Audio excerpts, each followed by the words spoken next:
Bit of it, ladies and gentlemen, where our team that has over there Usoro, you can see there was also Ledamo Lekina, there is Christine Omanyo, who is currently the Secretary General of the ODM party.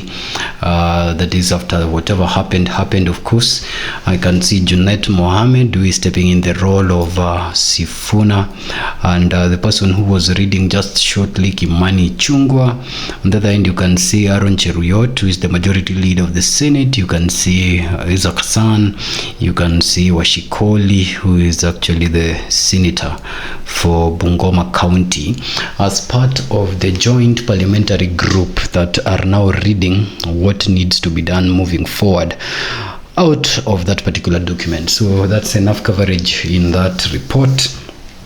Getting it away from the report into something so unrelated is now the statements that have been made by the DCP party leader and the former deputy president of the Republic of Kenya, Gachagua, that one section of Kenyans might take a look, or rather taking a look at us tribal profiling, and another section of Kenya looks at tribal defense. So let us know what you think in the comment section as we detail for you this particular story, where Gachagua now feels that there is target towards Mount Kenya leaders in the Nairobi space, and this is to target them so that they can actually leave the trading centers in the city ahead of the 2027 elections, so that when that time comes, the voter mass that comes from the mountain and that decides who wins in the city will have been affected.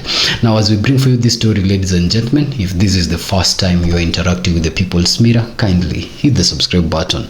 We have a target of hitting 4,300 by the end of the day. So if you hit that target, or when you hit that button, then of course the numbers start to come down. So other than that, let us listen to what Gachagua is saying a few hours ago after talking about harassing the community, and to his most emotional speech about President William Ruto and the community that he holds very close to his heart, the Mount Kenya community. As you let us know what you think in the comment section. Constituency, Nyayo Market, Kamukuji Market, Ikoba Market, Molen and City Cotton. We have information that William Ruto has ordered persecution of the Gikuyu, Embu and Meru in Nairobi through brutal, inhuman evictions carried out at night and supervised by armed police officers. If the demolitions are genuine, why are they done under the cover of darkness? If it is genuine that public land and spaces should be vacated, why is Western Hotel standing tall on KCAA land and other properties owned by corrupt city officials and national politicians not touched? This double standard exposes a troubling pattern where the law appears harsh on the weak and strangely hesitant when it comes to powerful interest. Justice must never operate on the principle of strength versus weakness. The rule of law demands consistency. Is structure sitting on road reserve punished? Why is the law being applied selectively and targeting the Kikuyu, the Meru and the Embu? What is good for the goose must indeed be good for the gator. We have intelligence information that President William Ruto has vowed to displace the Gema community that has a big vote in Nairobi by destroying their businesses and sending them back to the rural areas, to deny them an opportunity to participate in the next general election within the county of Nairobi. And if William Ruto thinks and believes that his only problem in the country is the Mount Kenya communities, then he doesn't know what is happening in the rest of the country. It is not just the people of the Mount Kenya community that have a problem with this government, but the whole country. Targeting the Mount Kenya people is unacceptable, and we shall fight it at the risk of being called tribal. We have also information that Governor Sakaja has ordered that business people and contractors who have rendered services to the county government of Nairobi and come from the Gikuyu, Embu and Meru communities should not be paid.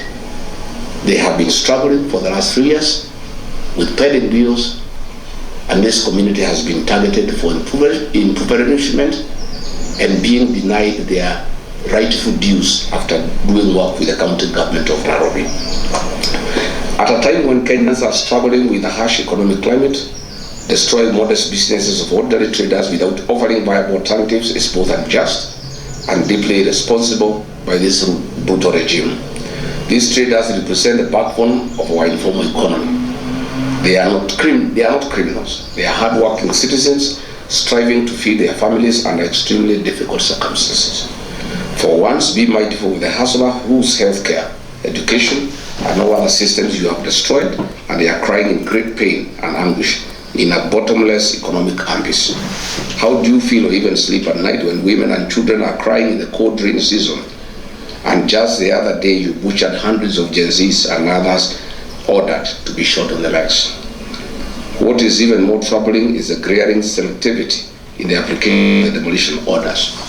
While the government moves with remarkable speed and force against kiosks and small stores owned by struggling wananchi from the Mount Kenya region, other large and well-known establishments that sit on contested public land remain conspicuously untouched and rarely discussed in the same breath.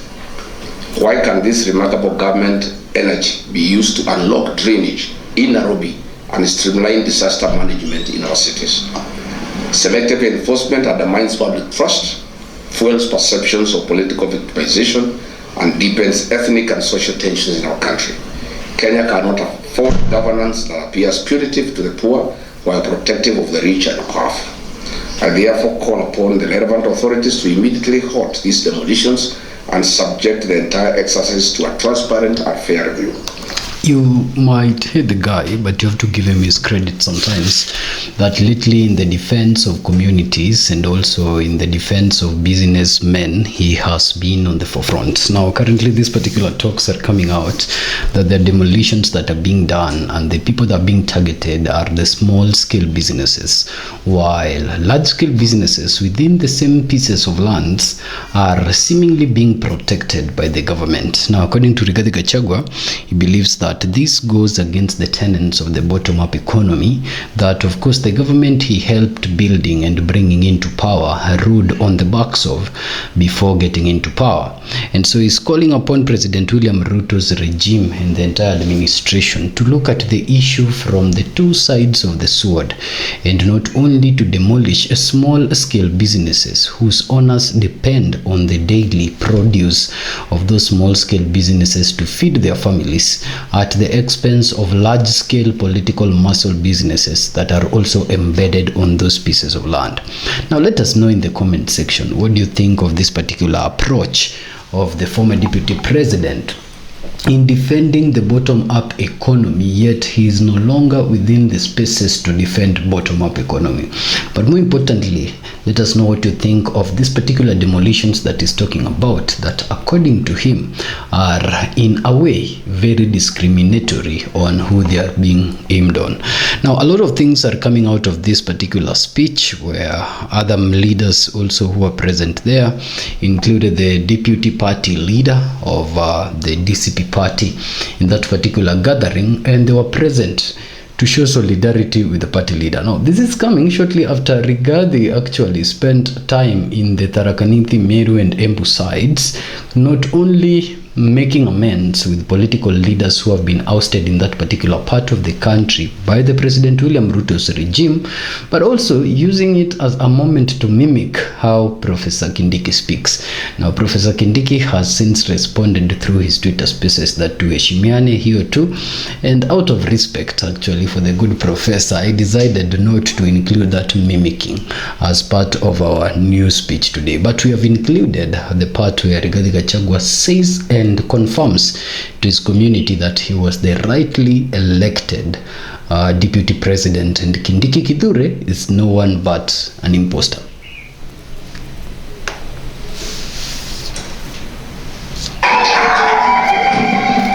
Asante, thank you. Andoveto Mogeni, nimesema iko shamba nimenunua hapa Meru, kwa majaliwa ya Mwenyezi Mungu mambo yetu ikiingia laini. nataka nijenge boma nikuwe nikikaa hapa Meru na watu wetu. Nimechoka kulala kwa hoteli nikiwa hapa nyumbani. Si ndio? Najua hoteli iko mambo mingi. Unaweza kutana na mtu amefunga tile na amejaa ndevu kwa kifua.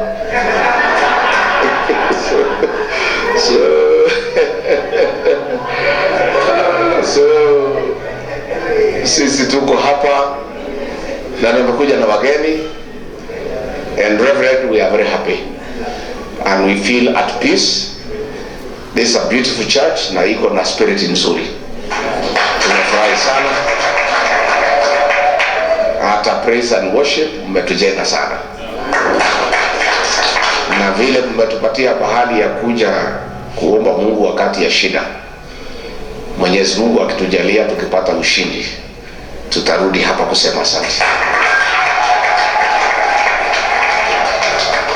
Tulikuwa tumealikwa na Bishop pale Kala Methodist, alikuwa anaingizwa kwa kazi leo. Bishop rafiki yetu akatuambia tufike hapo to witness his inauguration, his induction. Lakini vile tumeingia Meru juzi, huyu mtu ya Ruto, huyu mfanyikazi wake anaitwa Kindiki, akajaribu kusimamisha sisi kuingia Meru. Wa Meru wakakataa, akakata miti, akafunga barabara, akaweka mawe, kalipa watoto, vijana wapige kwa mama, wapige watoto. Lakini wa Meru wakasema wataki hiyo maneno, wakafungua barabara, wakafurusha hao watu walikuwa wamelipwa na Kindiki. Tukaingia Meru, tukafanya mikutano mingi sana pale Ngogo, pale Kariene, pale Kakoromoni, pale Taskis, pale makutano. Tukatoka hapo jana tukaenda Mikidori, tukatoka hapo tukaenda Maua, tukatoka hapo tukaenda Kiengu, tukatoka hapo tukaenda mpaka Antoveto, tukatoka hapo tukaenda Mtwati, tukatoka hapo tukaenda Lare, tukakuja Kianjai. Ikafaulu sana, watu wakajitokeza maelfu. Wa Meru wamefurahi, wametukaribisha nyumbani, wamesema tuko pamoja. Nafikiri maneno imemkera sana Ruto, akasema hataki tuendelee na mikutano, na sana hiyo kanisa ilikuwa na watu wengi, hataki tuwazungumzie. Huyu mtu yake ya mkono anaitwa Kindiki, najua ni mtu ya Yesa, kaambiwa sasa waenda huko usuie hii watu wasifike kanisani. Now, all that talk, of course, was just within the background of Honorable Professor Kindiki Kithure, and the rest of it, of course, ni Ruto ni fisi ndani ya ngozi ya kondoo, which is a speech that came out of that entire speech. It's been a pleasure recapping this episode for you here at the People's Mirror, just like our previous episodes. If this is your first time, please hit the subscribe button, like, comment the video. But if you're a seasonal member of the People's Mirror, we say thank you. Keep it here until our next episode.